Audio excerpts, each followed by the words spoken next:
Hello traders, welcome to my channel. My name is Abhay Patil, back with a new learning video.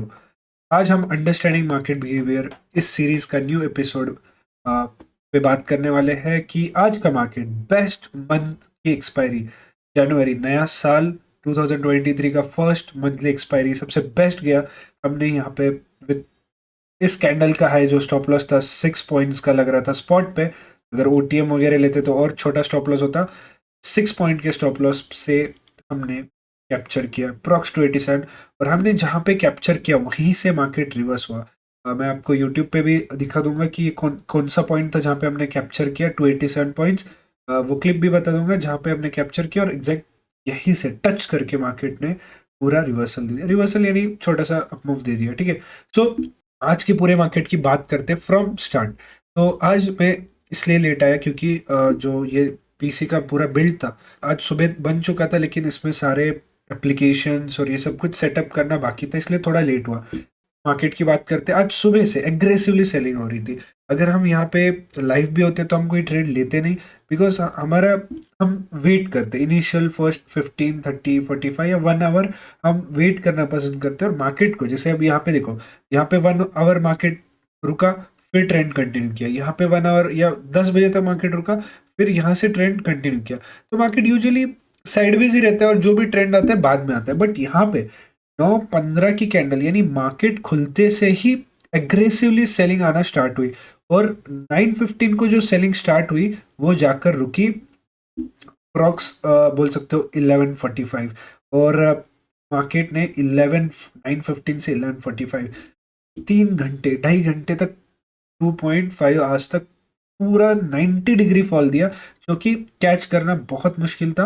और किसी ने लिया भी होगा तो यहाँ पे सपोर्ट देख के बुक किया होगा। किसी ने ये फॉल एक्सपेक्ट नहीं किया था और बहुत लोगों के लिए शॉकिंग फॉल था। ठीक है, सो यहाँ पे इतना सीखने जैसा कुछ था नहीं क्योंकि ये रेयर केस है और बहुत एग्रेसिवली इंस्टीट्यूशनल सेलिंग आई थी। बट इसके अगर आप पहले देखोगे कुछ सीखने का पॉइंट होगा तो वो होगा निफ्टी में भी देखना, बैंक निफ्टी में देखना। कल वेडनेसडे को या ट्यूसडे को ये ब्रेकआउट दिया था इस लेवल से, ब्रेकआउट फेल हुआ, तब से जो सेलिंग स्टार्ट हुई तब मार्केट क्रैश कर रहा है। यानी मार्केट ने कहीं ना कहीं निफ्टी 50 का भी देखो, ये जो ब्रेकआउट लेवल थी इसको क्रॉस किया मार्केट ने, सबसे हाई क्रॉस किया, प्रीवियस हाई को जो तोड़ा उसके बाद से ये क्रैश आना स्टार्ट हुआ। तो कहीं ना कहीं बायर्स को फुल्ली इन्वाइट किया गया था। अगर आप ट्रेंड लाइन कहीं से भी ड्रॉ करो, एक ब्रेकआउट पे ब्रेकआउट आपको दिख रहा होगा, तो बायर्स को फुल्ली इन्वाइट किया बिफोर दिस क्रैश। ठीक है, लेट्स कीप इट असाइड और लर्निंग कंटेंट की बात करते हैं कि सबसे बेस्ट ट्रेड कहाँ बन सकता था आज। तो सुबह की तो हमारे यूजुअल जो सेटअप्स होते हैं हम इस पे यूजुअली ट्रेड नहीं करते, तो मार्केट्स मॉर्निंग से स्ट्रेट फॉल कर रहे थे। अब बात करते हैं कहाँ पे सेटअप बन सकते थे। तो बेस्ट सेटअप बन सकता था ये वाला निफ्टी बैंक में। अगर आप देखोगे तो मार्केट ने यहाँ पे स्ट्रेट फॉल दिया, उसके बाद एक ब्रेकआउट दिया। अब ब्रेकआउट होके आज का एक शॉर्ट देखना मैंने क्या डाला था, मार्केट ब्रेकआउट देके सस्टेन नहीं करता। यहाँ पे देखो ब्रेकआउट देके सस्टेन कर रहा था, इनडिसीजन कैंडल बना रहा था, कोई स्ट्रेंथ नहीं थी इस ब्रेकआउट में और वीकनेस दिखा रहा था और बायस को इन्वाइट कर रहा था। तो रैंडमली ब्रेकआउट पे ट्रेड मत किया करो, हर एक कैंडल के पीछे की साइकोलॉजी समझा करो। ठीक है, अब यहाँ पर अगर हम रेजिस्टेंस लेवल ड्रॉ करते हैं, ये वाली ये स्विंग की देखो रेजिस्टेंस, या फिर आप ये ऐसे ट्रेंड लाइन ड्रॉ कर सकते थे, ये वाली ट्रेंड लाइन। तो यहाँ पे आपको एक प्रॉपर एंट्री भी मिल सकती थी। सो ये ब्रेकआउट हुआ लेकिन रेजिस्टेंस पे टच करके नीचे आ रहा था, एक और बार ऊपर गया टच करके नीचे आ रहा था, ये भी ट्रेंड लाइन क्रॉस करते, कहीं ना कहीं यहाँ पे एंट्री मिलती और अगेन 90 डिग्री का यहाँ पे आपको फॉल मिलता। तो अगेन आपको यहाँ पे क्या लर्निंग मिली कि सुबह से मार्केट अगर स्ट्रेट फॉल कर रहा है और ट्रेंड लाइन ब्रेकआउट दे रही है तो ये जस्ट बायस को इन्वाइट करने के लिए था। क्योंकि बायर्स को क्या लगता है कि मार्केट ऑलरेडी बहुत नीचे आ चुका है, चलो अब यहाँ से मैं बाय करता हूँ और मार्केट रिवर्सल दे देगा। बट ऐसा नहीं होता। हर अगर मार्केट को ट्रेंड चेंज करना भी है, स्ट्रेट फॉल दे रहा है तो ट्रेंड लाइन तोड़ने के बाद यहाँ पे वॉलेटाइल टू साइडवेज होगा, बट तुरंत वी शेप रिकवरी देना पॉसिबल नहीं है। सो ऐसे टाइम पे आपको बाय कभी करना नहीं चाहिए, बल्कि सेलिंग अपॉर्चुनिटी ढूंढना चाहिए। सेम चीज मैंने यहाँ पे अप्लाई की थी, बट ये बड़े टाइम फ्रेम में हुआ। आफ्टर यहाँ पे देखो ट्रेंड लाइन ब्रेक, सस्टेन, फिर रैली हुई, सुबह भी रैली हुई थी। अब यहाँ पे जो स्लो बाइंग प्रेशर हो रहा था, यहाँ पे हमने वेट एंड वॉच किया। अगर मैं आपको यूट्यूब का दिखा दूं तो ये टाइम था, अगर पूरे टाइम यहाँ पे हमने 2-3 घंटे सिर्फ मार्केट एक लेवल ड्रॉ की और बस बात करते बैठे थे कि मार्केट क्या कर सकता है, कैसे कर सकता है, रैंडम चीज़ें बात कर रहे थे। पूरे स्ट्रीम के इनिशियल 2 घंटे तक कोई ट्रेड नहीं लिया था। इनफैक्ट 3 घंटे तक कोई ट्रेड लिया नहीं गया था। जो भी ट्रेड आया लास्ट 45 मिनट्स पे आया। और यहाँ पे हमने एक सेटअप प्लान किया। एग्जैक्टली हम यहाँ पे कुछ चीज़ें प्लान कर रहे थे कि मार्केट यहाँ पे एक पहले तो ब्रेक करेगा, ब्रेक करने के बाद यहाँ पे सी बायस आएंगे। ये सब चीज़ें अगर आप 2:02 का लाइव स्ट्रीम जाकर देखते हो, वहाँ से आप पूरा ट्रेड को एनालाइज करो कि कैसे मैंने ये प्लान किया।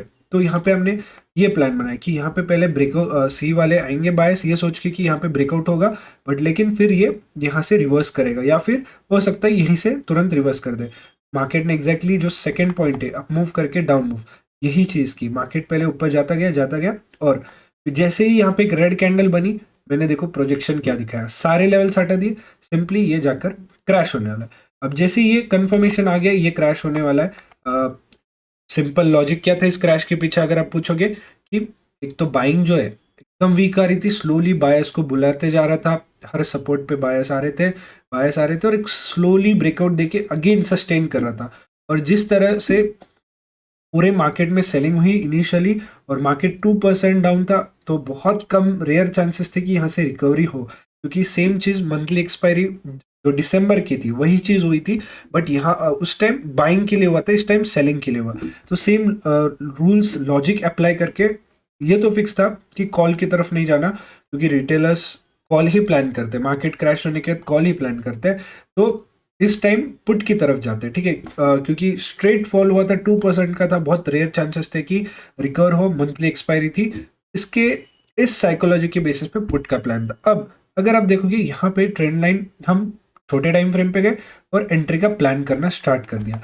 एंट्री हमने कहाँ की, देखो एग्जैक्टली 41,889 हमने यहीं से एंट्री प्लान करना शुरू कर दिया। अब थोड़ा आगे करता हूँ, देखो यहाँ पे क्या प्लान था कि नहीं, एटलीस्ट ये जो रेजिस्टेंस है, support resistance support resistance, at least इस चैनल से मार्केट ये रेजिस्टेंस के नीचे आ चुका है, एटलीस्ट ये सपोर्ट तक आ जाए। यहाँ तक भी आ जाएगा तो हमारा टारगेट 1 हो जाएगा, और अगर ये ब्रेकआउट देता है तो ये हमारा टारगेट 2 हो जाएगा। और मार्केट ने क्या किया, यहाँ पे ब्रेकआउट दिया, ठीक है।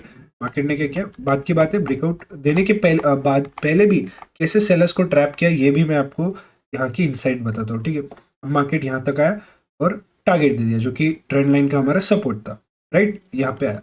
अब यहाँ पे एक और लर्निंग पॉइंट है कि रिटेलर्स क्या करते हैं, थोड़ा पिक्चर क्वालिटी अच्छी नहीं होगी लेकिन लर्निंग काफ़ी। यहाँ पे रिटेलर्स क्या करते हैं कि आकर इस जगह पे एंटर कर देते हैं, ये सोच के कि ब्रेकडाउन आ चुका है, लेट्स एंटर। बट आपको ये देखना चाहिए मार्केट कहाँ से गिर रहा है, टॉप से गिर रहा है।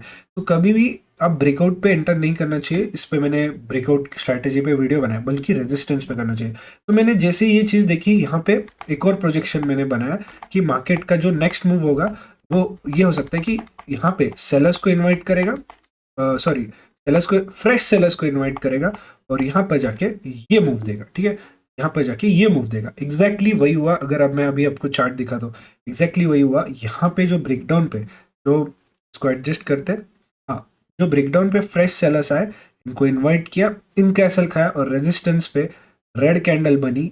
ये एक इंडिकेशन था, रेड कैंडल, और यहाँ से ट्रेंड स्टार्ट हुआ। एग्जैक्टली कोई हैक नहीं है, पूरा लाइव स्ट्रीम पे बताया गया। ये देखो एग्जैक्टली यहाँ पे एंट्री हुई, ये रिवर्सल चला गया मार्केट और रेजिस्टेंस तक चला गया, राइट, रेजिस्टेंस तक चला गया और वहां से एक रेड कैंडल बनी जो कि कंफर्मेशन कैंडल थी, ठीक है, जो कि कंफर्मेशन कैंडल थी। यहीं पे आइडिया आ गया कि मार्केट यहाँ से क्रैश करने वाला है। जैसे ये क्रॉस हुआ, या तो यहाँ पर भी आप एंटर कर सकते थे ड्यूरिंग दिस प्राइस एक्शन। देखो गिरा, सेलर्स का यहाँ पे फ्रेश सेलर्स का एसल खाया, रेजिस्टेंस पे 2 रेड कैंडल बनी, यहाँ से कंटिन्यू करने वाला था। जैसे ही ये कैंडल बनी, हमने टारगेट्स भी आगे बढ़ा दिए, ठीक है। ये देखो एग्जैक्ट इस प्रोजेक्शन में हमने लगा और उसके बाद फुल टारगेट्स किए, जो कि विद इन फ्यू मिनट्स हमारा टारगेट जो है हिट हो गया था। ऑल्सो अगर आप अपने करंट ब्रोकर से परेशान हो तो आप अलिस ब्लू को कंसिडर कर सकते हो। यहाँ पे डिलीवरी मार्जिन पे 0 रुपीज़ चार्जेस है और फ्री अकाउंट ओपनिंग है, और जो इंट्राडे में ट्रेडिंग जो है उसको बस 15 रुपये ब्रोकरेज है। तो you can consider Ellyse blue. इसका जो लिंक है मैं डिस्क्रिप्शन में डाल दूंगा। यहाँ पे हमने ब्लू लाइन तक टारगेट्स लिए, बट जैसे दिख रहा था मार्केट, एक और लर्निंग चीज़ यहाँ पे मैंने बताई थी कि यहाँ से मार्केट जो है फॉल कंटिन्यू कर सकता है। अब ये भी कैसे प्रेडिक्ट किया आपको वो भी बताता हूँ, ठीक है। तो ये चीज़ें आप कैसे एनालाइज कर सकते हो, यहाँ पे देखो हमने ये प्रेडिक्ट किया कि मार्केट यहाँ से और गिर सकता है, एग्जैक्ट जो टारगेट हमने सेट किए थे। अब इसका पीछे का लॉजिक बताता हूँ। देखो मार्केट कभी भी अगर रिवर्सल करना है, एग्रेसिवली सेलिंग आई, तो यहाँ के सेलर्स को निकालने के लिए, यहाँ के सेलर्स को निकालने के लिए एक क्विक मूव देता है ताकि ये सेलर्स निकल जाए मार्केट से और बायर्स फोमो में ऊपर एंटर करे और फिर मार्केट वापस जो है कहीं भी वॉलेटिलिटी में कंटिन्यू करेगा, क्योंकि जैसे ही ट्रेंड होता है वॉलेटिलिटी स्टार्ट होती है। तो यहाँ पे मार्केट क्या कर रहा था कि धीरे धीरे धीरे करके ये एक छोटा सा सपोर्ट, ये जोन था ऐसा, यहाँ पे जानबूझकर सस्टेन कर रहा था ताकि यहाँ पे जितने हो सके बायर्स एक्यूमुलेट हो जाए और बायर्स के हमें उतने स्टॉप लॉस मिलते जाए। बायर्स एक्यूमुलेट हुआ और एक फाइनल एक टच अप मूव दिया, ये डब्ल्यू बना के एक अप मूव दिया कि अगर कोई बायर्स बचा हो तो वो इस ब्रेकआउट पे एंटर करेगा, और एग्जैक्टली वही हुआ। मार्केट में बायर्स आते गए, फिर उसके बाद मार्केट में रेस्ट इज हिस्ट्री, जाकर मार्केट ने टारगेट हिट किया, ये ब्रेकआउट दिया, फेल हुआ अगेन बायर्स का, और मार्केट ने जाके हमारा टारगेट हिट किया। एक और लर्निंग पॉइंट यहाँ पे जो देखने मिलेगा कि टारगेट यहाँ पे देखो मेरा कितना था, ठीक है। टारगेट एग्जैक्टली मेरा 41,000 जो इस लाइन के पास है, इस रिजेक्शन के पास है, यहाँ तक टारगेट लिया गया क्योंकि यहाँ पे एक इंस्टीट्यूशनल बाइंग हुई थी। यहाँ से देखो बहुत फास्ट वी शेप रिकवरी, मतलब इतने ज़्यादा सेलिंग में भी इसी लेवल से बहुत बड़ी रिकवरी हुई थी। तो कहीं ना कहीं मेरा प्लान था कि इसके लो को अपना टारगेट रखा जाए, इसके लो को अपना टारगेट रखा जाए। और एक्चुअली टारगेट्स तो मेरे इसी के आसपास थे, बट एक 1:50 रिस्क रिवॉर्ड के कैलकुलेशन में 1:50 टच करना था। एक्चुअल मेरा टारगेट यही था, ये टारगेट या यहाँ तक टारगेट था, लेकिन जब मैंने इसे एक्सटेंड किया ये सोच के कि चलो एक 1:50 पॉइंट का रिस्क रिवॉर्ड हमें टच करना है, और लकीली नहीं बोल सकते, जो जो लोग हैं जो डे लो पे या कैंडल के लो पे एंटर करने की कोशिश करते हैं, उन्होंने कहीं ना कहीं इसके लो पे एंटर करने की कोशिश की होगी। यहाँ पे फ्रेश सेलर्स आए होंगे और उनका एसएल खा के ये दोबारा रिवर्स हो गया। तो ऐसे प्लान से हमने ट्रेड लिया था 1:50 रिस्क रिवॉर्ड के साथ। 287 हमारा टारगेट था, यहाँ पे देखो 1:50 रिस्क रिवॉर्ड हमें मिला। लाइफ पे भी हमने सेम टारगेट रखा, ठीक है, लाइफ पे भी हमने सेम टारगेट, देखो ये लाइफ का टारगेट था 1:50, यहाँ पे टच हुआ और उसके बाद रिवर्सल हुआ। This was one of our best trade. और यहाँ पे इस बार कोई जितना हमने एनालाइज किया, जितने हमने पॉइंट्स बोले, एक एक पॉइंट्स को मार्केट फॉलो करता गया। मतलब हमारी पहले ऐसे ही एनालिसिस होते थे, ऐसे ही ट्रेडिंग होती थी, ऐसे ही टारगेट सेट हुआ करते थे, बट एक फेज आता है जहाँ पे मार्केट काफ़ी वॉलेटाइल होता है, जहाँ पे सारे सेटअप्स फेल होने लगते हैं। इसका मतलब ये नहीं कि आपके सेटअप से भरोसा उठ जाए या आपको अपने ट्रेड अपने खुद से विश्वास उठ जाए। आपको स्टिक रहना पड़ता है। अगर कोई स्ट्रैटेजी अगर आप काफ़ी टाइम से यूज़ कर रहे हो तो एक छोटे से मार्केट फेस की वजह से उसे तुरंत चेंज मत करो। इसे मैं काफ़ी सालों से यूज़ कर रहा हूँ और बस एक छोटा सा फेज आता है, और अगर हम यहाँ पे स्टॉप लॉस भी खाते हैं, कितने पॉइंट जा रहे हैं, 6 7 8 10 पॉइंट मान लो ज़्यादा से ज़्यादा, बट आता है तो 287 पॉइंट्स है। और अगर 287 पॉइंट्स को भी आप स्कैल्प नहीं बोल सकते, 287 पॉइंट्स 5 मिनट पे करो, 15 मिनट पे करो, it's 0.70% approx. 287 points is a very big move. Okay, so I hope यहाँ से मैंने एक एक पार्ट को, एक एक पोर्शन को टॉप से लेकर एंड तक एक्सप्लेन किया, एंड आई होप आपको ये वीडियो पसंद आया होगा।